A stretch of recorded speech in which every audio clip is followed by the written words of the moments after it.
So this is the final Lloyd's present.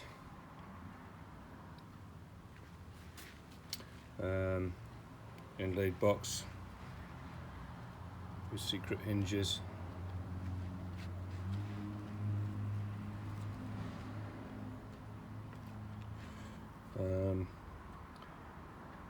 Couple of spare bolts if needed.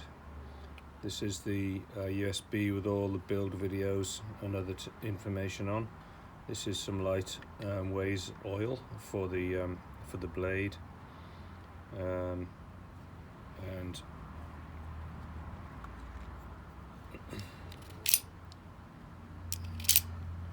this is a knife with Mark III spring in, which is a little bit lazy, but works quite well.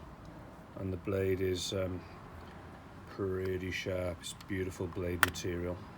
Three layer material for the blade. Very nice, but very hard to grind.